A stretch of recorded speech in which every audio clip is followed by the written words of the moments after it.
Hello guys, I am Vishali Kikan from Dopamine और हम लोग डिस्कस कर रहे हैं आर्टिफिशियल इंटेलिजेंस। आज का टॉपिक है टिक टैक टो प्रॉब्लम। आज हम समझेंगे टिक टैक टो है वो क्या है और इससे सॉल्व करने की स्ट्रेटेजीज क्या है। It is basically coming under game playing. अब गेम प्लेइंग का आर्टिफिशियल इंटेलिजेंस से क्या लेना देना है वो समझते हैं। Game playing against a machine I am talking about. तो आपने कभी ना कभी अपने फोन में लूडो खेला होगा, मोबाइल फोन के अगेंस्ट, राइट, या कंप्यूटर के अगेंस्ट आई कैन से। सो अब ये लूडो में जो इतने डायनामिक स्टेप्स आते हैं, कंप्यूटर ये डिसीजंस कैसे ले पाता है? With the help of artificial intelligence. अब टिक टैक टो कौन सी गेम है? Tic tac toe is a zero काटा गेम। आपने कभी ना कभी खेली होगी और आपको इसके सारे रूल्स भी पता होंगे। अब इस वीडियो में आप स्टार्टिंग से लेकर एंड तक जीरो काटा गेम को थोड़ा उसके रूल्स को ध्यान रखिएगा, क्योंकि आपको पहले से ही पता होंगे और उसके अकॉर्डिंग हम मशीन को इंटेलिजेंट बनाएंगे, जिससे कि मशीन ह्यूमन के अगेंस्ट खेल पाए और इससे हम बेसिक गेम प्लेइंग समझ पाएंगे कि कैसे हम आर्टिफिशियल इंटेलिजेंस से गेम प्लेइंग एल्गोरिथम्स बना सकते हैं। जब भी मैं गेम प्लेइंग की बात कर रही हूँ तो it means we are playing games, humans are playing games against the computer. तो यहाँ पर हमारे पास दो प्लेयर है। One player is the human and the second player is a machine, right. ये तो हो गई गेम प्लेइंग की बात। जब भी हम गेम प्लेइंग करेंगे दो प्लेयर रहेगा, one is human other is computer. Human क्या करेगा? ह्यूमन चाहेगा कि उसकी विन हो, राइट, और मशीन भी क्या करेगी? वो अपनी विन को एश्योर करना चाहेगी, ह्यूमन की विन को मिनिमाइज करना चाहेगी, राइट। ह्यूमन अपनी विन को मैक्सिमाइज करना चाहेगा, ह्यूमन को हम रिप्रेजेंट करेंगे मैक्स से, राइट। और मशीन क्या करेगी? ह्यूमन की विन की प्रोबेबिलिटी को मिनिमाइज करना चाहेगी, मशीन को हम रिप्रेजेंट करेंगे मिन से। Basically tick tac toe is a simple and interesting board game, right. Tick tac to एक बोर्ड गेम है। यहाँ पर हमारे पास दो प्लेयर है, ह्यूमन और मशीन। ह्यूमन और मशीन को एक दूसरे के अगेंस्ट खेलना है, दीज आर ओपोनेंट्स। और ऐसे मूव्स लेने हैं जो प्रिडिक्टेबल ना हो। हम डायनामिक मूव्स लेंगे जिसे हम ट्रेन करेंगे आर्टिफिशियल इंटेलिजेंस से। अब इसे समझते हैं कि यहाँ पर इस एल्गोरिथम को, इस प्रॉब्लम को सॉल्व करने की स्ट्रेटेजी क्या होगी। तो सबसे पहले इस गेम को समझते हैं। यहाँ पर टिक टैक टो एक गेम है, जीरो क्रॉस गेम, राइट। यहाँ पर हमारे पास दो प्लेयर हैं, दोनों प्लेयर को एक ना एक सिंबल असाइन होता है। तो यहाँ हमारे पास दो सिंबल रहते हैं, टू सिंबल। आपको पता ही होगा सिंबल कौन से हैं, जीरो एंड क्रॉस, राइट। दोनों प्लेयर को एक ना एक सिंबल यहाँ पर चूज करना है और उनको अपनी टर्न आने पर अपने सिंबल को इस मैट्रिक्स के अंदर रखना है। ये हमारे पास एक 3x3 मैट्रिक्स है, मींस हमारे पास यहाँ पर 9 सेल्स हैं। आप देख पा रहे हैं 1 2 3 4 5 6 7 8 9। यहाँ पर हमारे पास 9 सेल्स है इन अ 3x3 मैट्रिक्स, राइट। गेम दो प्लेयर्स खेल रहे हैं और दोनों में से कोई भी स्टार्ट कर सकता है, either of them start, right. दोनों को एक यूनिक सिंबल दिया जाएगा, आइदर जीरो और आइदर क्रॉस, राइट। तो दोनों की एक एक टर्न आती रहेगी। Two players will get one turn each, right. Consecutively एक एक टर्न आती रहेगी और उन्हें अपनी टर्न आने पर कंपल्सरली मूव करना पड़ेगा। They have to make a move and they can not defer making a move. जब भी टर्न आएगी जो भी प्लेयर है उसको अपना मूव चलना ही पड़ेगा। ऑल्टरनेटिव टर्न है प्लेयर्स के पास और उन्हें कंपल्सरी मूव करना ही पड़ेगा, अपना चांस वो वेस्ट नहीं कर सकते हैं, राइट। और हर मूव में एक प्लेयर मूव में क्या कर रहे हैं? वो move is basically putting a symbol, और वो सिंबल कौन सा होगा? जो भी उसे असाइन होगा, दूसरे का सिंबल बीच में नहीं लेगा। Putting his symbol in one of the empty cell, जो सेल पहले से भरा हुआ है उसमें सिंबल नहीं पुट करना। ये रूल्स आप समझ गए होंगे, आई होप आपको पहले से भी पता ही होंगे रूल्स। अब नाउ समझते हैं कि कैसे मशीन को हम इंटेलिजेंट बनाते हैं। यहाँ पर हमारे पास 9 सेल्स हैं, 3x3 मैट्रिक्स में फॉर्म है, राइट। इसके अलावा यहाँ पर हमारे पास ट्रैक्स भी है, राइट। आप देख पा रहे हैं यहाँ पर हमारे पास 8 ट्रैक्स हैं। What are tracks? So track is basically any row, column और डायगनल। कोई भी रो, कॉलम और डायगनल को ट्रैक बोलते हैं। सो यहाँ पर आप देखें 3 रो है, 3 कॉलम है और 2 डायगनल है, तो बेसिकली हमारे पास कितने ट्रैक हो गए? 8 ट्रैक हो गए।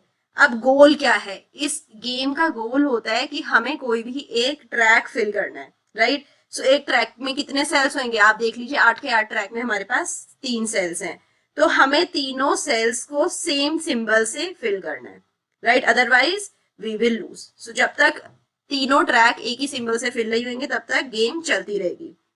The goal of the game is to fill all of the 3 cells of the track on the board with the symbol assigned before the opponent। अगर मशीन ने पहले 3 सेल्स फिल कर दिए सेम ट्रैक में तो machine जीत जाएगी, अगर human ने कर दिए तो ह्यूमन जीत जाएगा, राइट। सो ओपोनेंट से पहले अपने ट्रैक के अंदर तीनों सेल्स में सेम सिंबल को भरना है, राइट। सो अगर कोई भी ऐसा ट्रैक है जिसमें तीनों सेल्स को सेम सिंबल से मार्क कर दिया गया, तो जिसका भी वो सिंबल था वो वाला प्लेयर गेम को जीत जाएगा और वहीं पर ही गेम टर्मिनेट हो जाएगी। तो जैसे ही गोल अचीव हो जाता है गेम टर्मिनेट हो जाएगी। सो और अगर ऐसा भी केस आ सकता है, आपने कभी कभी जीरो काटा खेला होगा और ऐसा भी केस आया होगा कि no tracks has been filled with the same symbol और सारे सेल्स भी भर गए हैं, तब उस केस में गेम को ड्रॉ बोलते हैं। No track with same symbol plus no cells, no empty cell left. So इस केस में गेम ड्रॉ हो जाएगी। सो जब भी ब्लैंक सेल नहीं रहेंगे और कोई भी ट्रैक हम एक सेम सिंबल से फिल नहीं हुआ है। सो जो प्रायोरिटी है सेल की वो हम ऐसे असाइन करेंगे कि उससे कितने ट्रैक्स पास कर रहे हैं। जैसे अगर हम 5th सेल की बात करें तो 5th सेल से कितने ट्रैक्स पास कर रहे हैं? एक डायगनल, 2 डायगनल, एक हमारा कॉलम और एक हमारा रो। सो 5th सेल की प्रायोरिटी 4 हो जाएगी। 4th सेल की देखें तो 4th सेल की प्रायोरिटी 2 है क्योंकि यहाँ से सिर्फ एक रो और एक कॉलम वाला ट्रैक पास कर रहा है। सो प्रायोरिटी क्या है? Number of tracks passing through the cell, right. So ये प्रायोरिटी आप हर सेल के लिए रख सकते हैं और ये प्रायोरिटी काम आएगी आपको एल्गोरिथम डिजाइन करने के लिए, क्योंकि मशीन सिर्फ नंबर्स को समझ सकती है, राइट। तो मशीन के लिए नंबर्स इंपॉर्टेंट है। अगर प्रायोरिटी किसी सेल की ज्यादा है तो मशीन उस सेल में अपना सिंबल प्लेस करना चाहेगा, राइट। और प्रायोरिटी क्या है कि वहां से कितने ज्यादा ट्रैक्स जा रहे हैं, तो उस सेल से अगर हम सिंबल को बनाना चाहें, पूरा अपना सेम सिंबल को उस ट्रैक में रखना चाहें तो वो ज्यादा प्रोबेबिलिटी रहेगी क्योंकि वहां से ज्यादा ट्रैक्स की पॉसिबिलिटी है, राइट। सो अब ये प्रायोरिटाइजेशन करने के बाद अब हम समझेंगे कि इसके आगे हम कैसे डिजाइन कर सकते हैं अपनी एल्गोरिथम को। सो ये प्रायोरिटी की केस आपको समझ आ गया होगा। Now we'll start with the symbol assigning. तो बेसिकली जब भी हम गेम प्ले करेंगे अगेंस्ट द कंप्यूटर तो कोई भी एक पॉसिबिलिटी हो सकती है। सो अगर ये हमारा जीरो काटा वाली गेम है तो यहाँ पर either computer will put zero और कंप्यूटर विल पुट क्रॉस और computer will not put anything at all. So वो ह्यूमन को फर्स्ट चांस दे देगा। तो बेसिकली हमारे पास कितने केसेस आए, तो अब इसे समझते हैं। तो जैसे यहाँ पर हमने एक जीरो काटा गेम बना लिया, अब यहाँ पर एक प्लेयर ह्यूमन है, एक प्लेयर मशीन है। सो 3 पॉसिबिलिटी हो सकती हैं।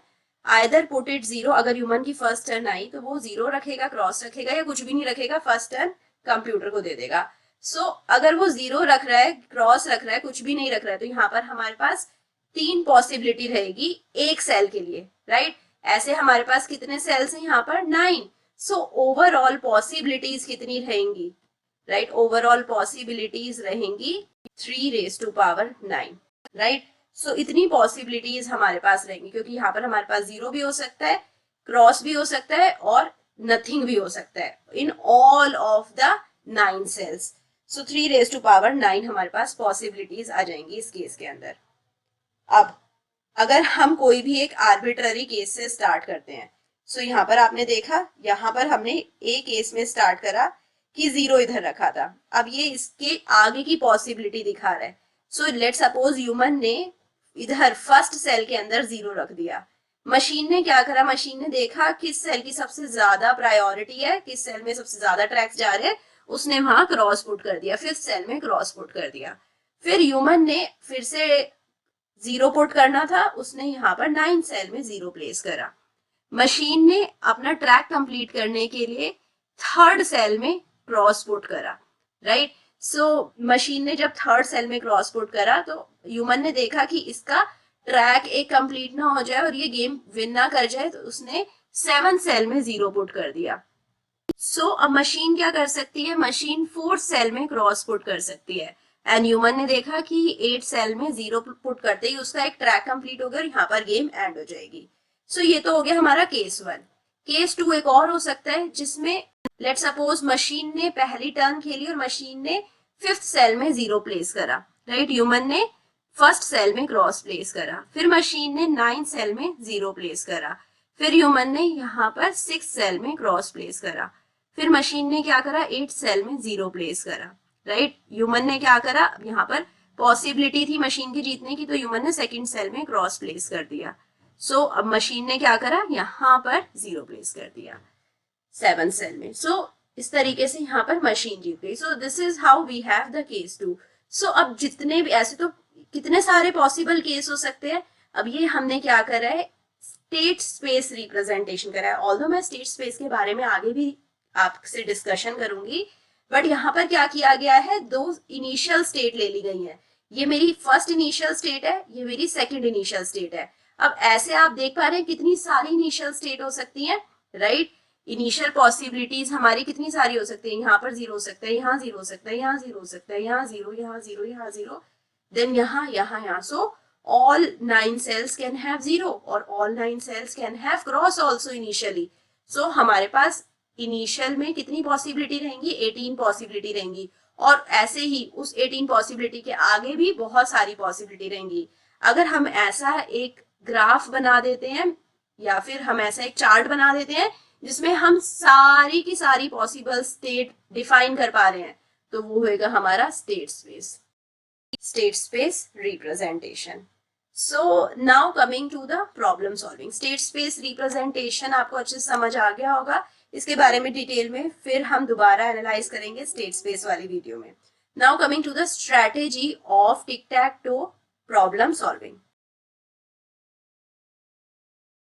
सो स्ट्रेटेजी 1 में हम एल्गोरिथम देख रहे हैं, जिसमें फर्स्ट स्टेप है जो वेक्टर है यहाँ पर उसको हम एक टर्नरी नंबर की तरह देखेंगे और उस टर्नरी नंबर को कन्वर्ट कर देंगे डेसिमल नंबर में, राइट। सो अब इस जो डेसिमल नंबर है, कंप्यूटेड नंबर है, इसको हम एक इंडेक्स की तरह यूज करेंगे और इसे मूव टेबल में मूव कर देंगे, राइट।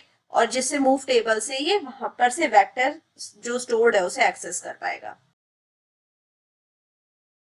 सो इस कंप्यूटेड नंबर को एज अ इंडेक्स मूव करेंगे मूव टेबल में, जिससे कि वो वहां से जो स्टोर्ड वेक्टर है उसे एक्सेस कर ले, right. So now after that हम नया बोर्ड बनाएंगे वेक्टर के लिए। So the next is set the new board to that vector. जो नए बोर्ड है उसमें वो वेक्टर को सेट कर देंगे।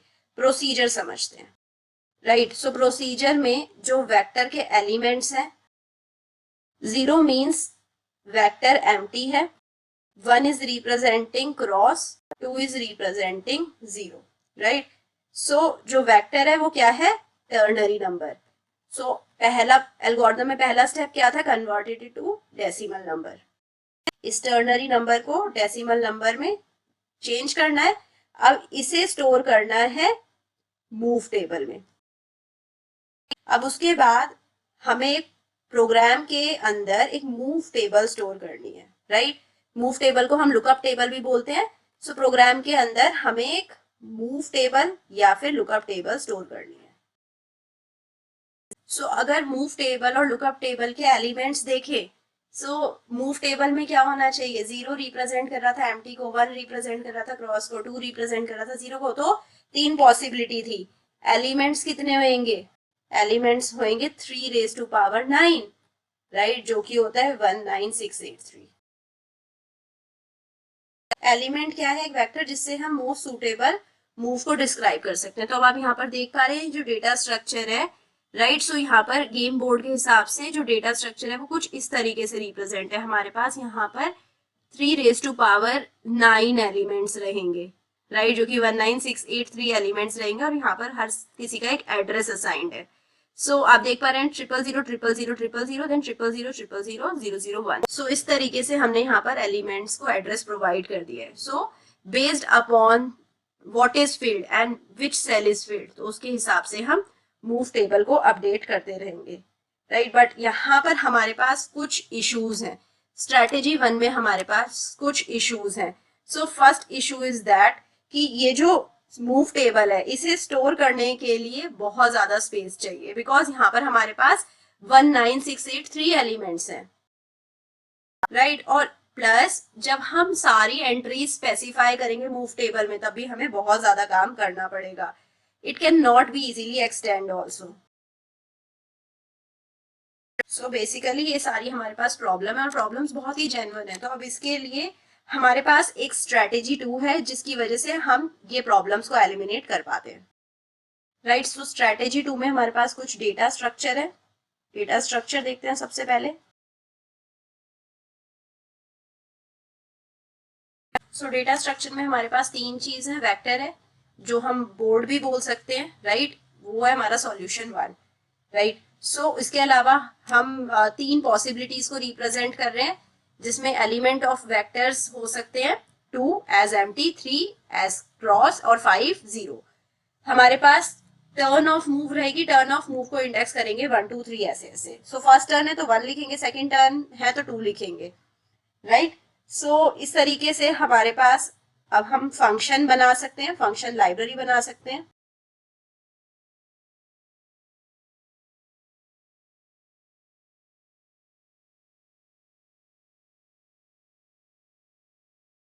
सो फंक्शन लाइब्रेरी में हमारे पास फर्स्ट है we want to return a location on the game board. Right, so कोई भी एक लोकेशन को गेम बोर्ड पे रिटर्न करना पड़ेगा. अब यहाँ पर सबसे पहले मैंने क्या बताया था, सबसे ज्यादा ट्रैक वाली लोकेशन, सबसे ट्रैक वाले सेल को प्रायोरिटी मिलती है. सबसे ज्यादा ट्रैक वाला सेल कौन सा है, 5.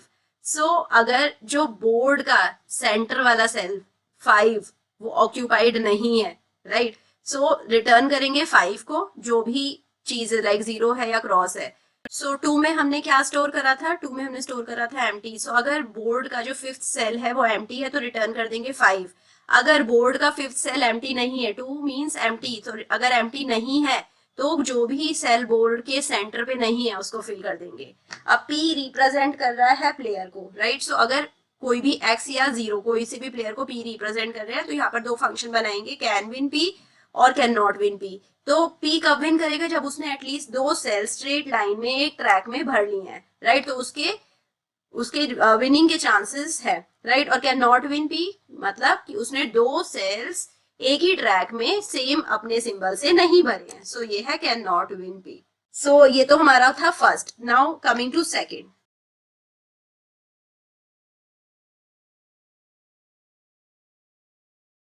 सो नाउ फंक्शन लाइब्रेरी में नेक्स्ट जो फंक्शन है वो है पॉसविन.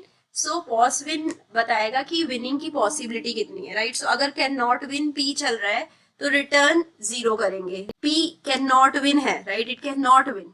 सो उसने अभी तक 2 सेल स्ट्रेट लाइन में भरे नहीं है तो रिटर्न करेंगे 0. और अगर ऐसा रिटर्न नहीं हुआ है सो उसके बाद क्या करेंगे, एम्प्टी सेल में फिर से हम अपना कोई भी क्रॉस या 0 भरते रहेंगे. एंड गो एंड रिप्रेजेंट कर रहा है कि मेक अ मूव. अब इसमें मूव में हमने ऑड नंबर को रिप्रेजेंट कर दिया टर्न ऑफ x और इवन नंबर को रिप्रेजेंट कर दिया टर्न ऑफ 0. राइट, सो जो भी 0 की टर्न आएगी वो इवन नंबर पे आएगी, ऑड नंबर पे आएगी टर्न ऑफ x. सो ये है हमारे सारे functions. Now coming to algorithm. Algorithm समझते हैं. राइट, सो 1 टर्न 1 है. टर्न 1 मीन्स हमारी x का मूव है. So go to which location and means की सेल. सो हम भेज रहे हैं फर्स्ट लोकेशन पर. सो जो टर्न फर्स्ट टर्न लिया, राइट, फर्स्ट टर्न किसका था, x का था, क्रॉस का था, उसने फर्स्ट सेल में फिल कर दिया. तो आप देख रहे हैं जो हमने केस लिया था यहाँ पर हमने फर्स्ट सेल के अंदर यहाँ पर 0 फिल करा था, यहाँ पर हम फर्स्ट सेल के अंदर क्रॉस फिल कर रहे हैं. This is the first turn. Right, so अब टर्न 2. अब ये टर्न 2 किसकी होगी, 0 का मूव होएगा.